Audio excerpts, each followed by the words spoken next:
सभी छोटे बड़े श्रोताओं को सुनीता भटनागर का प्यार भरा नमस्कार। ऑडियो स्टोरीज के हमारे चैनल कहानी जगत में आप सभी का स्वागत है।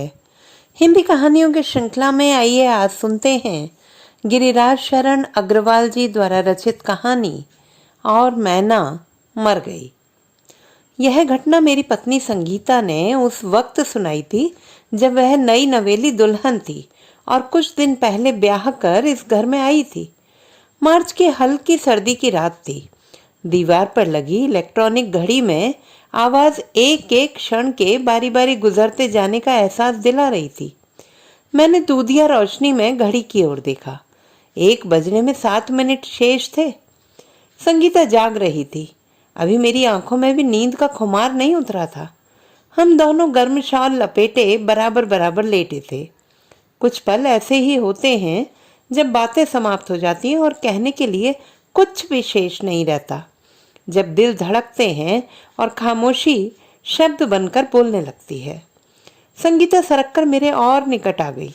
मैंने उसके शरीर की गर्मी अपने भीतर प्रवेश करते हुए महसूस की। संगीता एक ऐसी महिला थी जो प्रेम में अपना पूर्ण अधिकार चाहती थी। प्रेम में किसी और की भागीदारी सहन नहीं थी उसे। पूरा कब्जा चाहती थी वह। और जैसा कि होता है कि प्रेम में पूरा कब्जा चाहने वाले व्यक्ति प्रायः शंकालु प्रवृत्ति के होते। उन्हें हर पल यह खटका लगा रहता है कि उनका प्रेमी किसी और तरफ न झुक गया हो, किसी और ने उसे अपनी ओर आकर्षित न कर लिया हो। ऐसे व्यक्तियों में निरंतर एक असुरक्षा सी बनी रहती है। एक भय सा बना रहता है कि कहीं कोई दूसरा उनके प्यार में भागीदार न बन जाए। मैं आरंभ में ही संगीता की इस प्रवृत्ति को भली भांति समझ गया था और प्रयास करता था कि कोई ऐसा कारण न आने दूं जो उसके लिए किसी तरह का संदेह पैदा कर सकता हो। रात कुछ और आगे सरकी। मैंने देखा अचानक मेरी पालतू बिल्ली कमरे की खिड़की से कूदकर मेरी गोद में आ बैठी। यह बिल्ली, जिसे हम सब परिवार के लोग गोल्डी कहकर पुकारते थे, मुझसे बहुत ज्यादा हिल गई थी। मैंने नर्म नर्म बालों वाली बिल्ली की पीठ पर प्यार से हाथ फेरा और उसे सहलाते हुए अपने और संगीता के बीच में लिटा लिया। कैसी प्यारी बिल्ली है संगीता, है ना? मैंने बस कहने के लिए कह दिया और पलट कर गोल्डी की तरफ देखा। मुझे उसकी भूरी भूरी आंखों में प्रेम का सागर उमड़ता दिखाई दिया। भावनाओं के पास शब्द नहीं होते, पर वे शब्दों के बिना ही सब कुछ कह देती हैं, सब कुछ बता देती हैं, जो कुछ भी उनके भीतर होता है। भावनाओं की भाषा आंखों से व्यक्त हो जाती है, चेहरे से व्यक्त हो जाती है। प्रेम की भाषा को शब्दों की जरूरत नहीं होती। मैंने देखा संगीता बिल्ली के विषय में कोई दिलचस्पी नहीं ले रही है। इस समय एक विचित्र सी उदासीनता उसकी आंखों में है। मैंने पूछा, क्यों डियर, तुम्हें पालतू प्राणियों में कोई रुचि नहीं है क्या? संगीता ने मेरे सवाल का कोई सीधा जवाब नहीं दिया। बोली, डैडी ने एक पहाड़ी मैना पाल रखी थी। वह हमारे सारे परिवार के लिए खिलौने जैसी थी। जिस व्यक्ति ने भी उसे शिक्षित किया होगा बहुत ज्यादा मेहनत की होगी उसके साथ। सच कहती हूँ गौरव, वह इस तरह बोलती थी जैसे सचमुच आदमी बोलते हैं। कितनी मीठी मधुर आवाज थी उसकी। डैडी ने एक सुंदर खुला खुला सा पिंजरा उसके लिए खरीदा था। पांवों में चांदी के छोटे छोटे छल्ले पहनाए, गले में सुनहरे मोतियों की छोटी सी माला डाल दी थी। हमने उसका नाम तारा रखा था। घर के सारे लोग उसे तारा दीदी कहकर पुकारते थे। मैंने बिल्ली को उठाकर छाती पर रख लिया। इस समय बिजली की रोशनी में उसकी आंखें सचमुच तारों जैसी चमक रही थी। उसने अपना सिर मेरे गर्म गर्म चेहरे पर रख लिया था। मैं गोल्डी की नाक के आसपास खड़े मूंछ के बालों का स्पर्श अपने चेहरे पर महसूस कर रहा था। है तो विचित्र सी बात, लेकिन सत्य है। प्रेम की भावना ना होती तो यह बाल मेरे लिए असुविधा का कारण बन सकते थे। इनकी चुभन मेरे लिए असहनीय हो सकती थी, परंतु इस समय यह मुझे अच्छी लग रही है।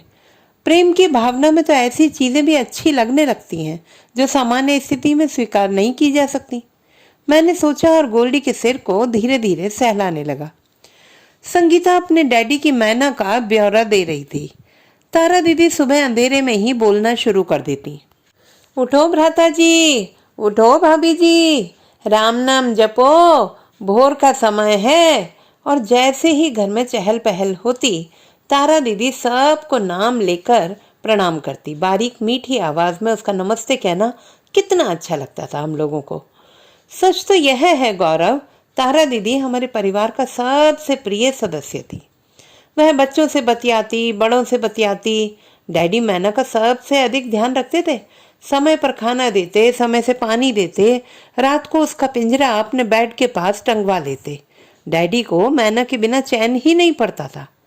गोल्डी अपने अगले दोनों पांव उठाकर मेरे पेट पर बैठ गई और अपनी गोल गोल आंखों से इधर उधर देखने लगी। मैंने संगीता से कहा, गोल्डी को भूख तो नहीं लगी है? हो सकता है इसे भूख लगी हो। यह इधर उधर देख रही है जैसे इसे किसी खाने योग्य वस्तु की खोज हो। संगीता ने मेरी बात का कोई उत्तर नहीं दिया, चुपचाप बेड पर लेटी रही। मैं बिस्तर से उठा और किचन से दूध ले आया बिल्ली को पिलाने के लिए। संगीता यह सब देखती रही, बोली कुछ नहीं। गोल्डी ने दूध पिया। मैंने कपड़े से उसकी मूछें साफ की और उसे बाहर जाने के लिए नीचे छोड़ दिया, पर गोल्डी बाहर नहीं गई। कमरे के चारों ओर घूमकर वापस लौट आई और उछलकर फिर मेरे बिस्तर में आ घुसी। प्रेम में जो आकर्षण है वह शायद ही किसी और चीज में हो। मैंने संगीता को संबोधित करते हुए कहा, चुंबक तो बस लोहे की चीजों को खींच पाता है, पर प्रेम की भावना तो पशु पक्षियों तक को मोहित कर देती है। मैंने गोल्डी को उठाकर फिर अपने पास लिटा लिया। इसे मैं अपने एक मित्र के यहाँ से लाया था, तब यह 8 दिन की थी। सोहनी नाम की उसकी बिल्ली ने 3 बच्चे दिए थे। एक मैं ले आया था, दूसरा एक और मित्र ले गया था और तीसरा पैदा होने के तीसरे ही दिन निमोनिया से पीड़ित होकर मर गया था।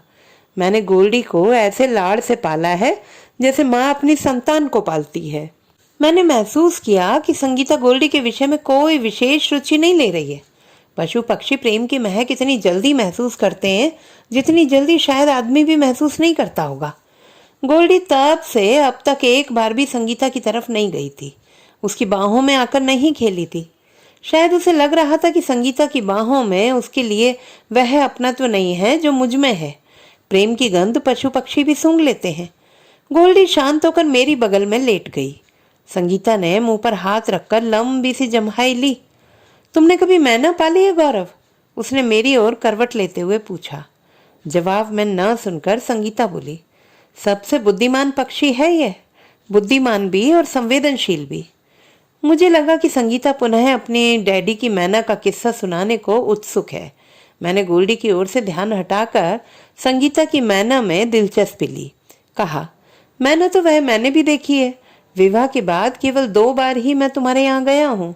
पहली बार जब मैंने घर में प्रवेश किया, बहुत मधुर बारीक आवाज में सुनने को मिला था, स्वागतम स्वागतम। मैंने चारों ओर घूमकर देखा, किसकी आवाज है? कुछ समझ में नहीं आया। तब माँ जी ने बताया था कि यह मनुष्य नहीं, मैना बोल रही है। सच, मनुष्यों की तरह साफ शब्दों में बोल रही थी वह। हाँ, संगीता ने उत्तर दिया। बोली, पर वह मैना जो तुमने देखी वह नहीं थी जिसकी चर्चा मैं कर रही हूँ, जिसे हम प्यार से तारा दीदी कहते थे। उसका तो बहुत दुखद अंत हुआ था गौरव। अब भी वह घटना याद करती हूँ तो सिहर उठती हूँ।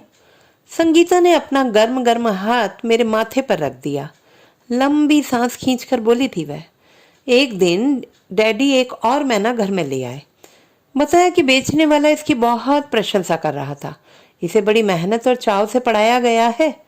यह पूरे पूरे वाक्य ही नहीं बोलती, गीत भी गाकर सुनाती है। डैडी ने बताया कि इसके गीत से मोहित होकर ही मैंने इसे खरीद लिया है। डैडी ने नई मैना का पिंजरा तारा दीदी के पिंजरे के निकट ही टांग दिया। हमने मिलकर इस नई मैना का नामकरण किया। सबकी सहमति से इसका नाम मोहिनी रख दिया गया। मोहिनी आते ही सबके ध्यान का केंद्र बन गई थी। सारा परिवार उसकी ओर आकर्षित हो गया। बेचने वाले ने डैडी को बता दिया था कि इसे कौन कौन से गीत याद हैं। सो कभी परिवार का कोई सदस्य तो कभी कोई सदस्य मोहिनी दीदी से गीत गाने की फरमाइश करता रहता। डैडी ने इसके गले में नन्हे नन्हे मोतियों की माला डाली, पैरों में रिंग पहनाए। पूरा घर नए आने वाले के स्वागत में लगा रहा। मोहिनी से गीत सुनता रहा। किसी ने भी तारा दीदी की ओर ध्यान नहीं दिया, मानो जैसे भूल ही गए हों सब उसे। रात गए तक मोहिनी से दिल बहलावा होता रहा। खाने के बाद सब लोग सोने के लिए अपने अपने बिस्तरों में चले गए। इस बीच तारा दीदी की सुध किसी ने नहीं ली। वह चुपचाप अपने पिंजरे में सब कुछ देखती रही, कुछ नहीं बोली। सुबह आंख खुली तो तारा दीदी की आवाज़ सुनाई नहीं दी। डैडी ने जाकर देखा तो तारा प्राण छोड़ चुकी थी। उसकी मृतदेह पिंजरे के एक तरफ पड़ी थी। सबको आश्चर्य था कि तारा मर कैसे गई। वह बीमार नहीं थी, कुछ भी ऐसा उसके साथ नहीं हुआ था जो उसकी मौत का कारण माना जा सकता था। सभी अलग अलग कारण बता रहे थे। तभी उदास स्वर में डैडी बोले थे, सौतिया डाह ने मार डाला है इसे। फिर वह मम्मी से बोले, कई पक्षी तो मनुष्य से भी अधिक संवेदनशील होते हैं नीलिमा। तारा मर गई क्योंकि उसे अपनी उपेक्षा सहन नहीं हुई।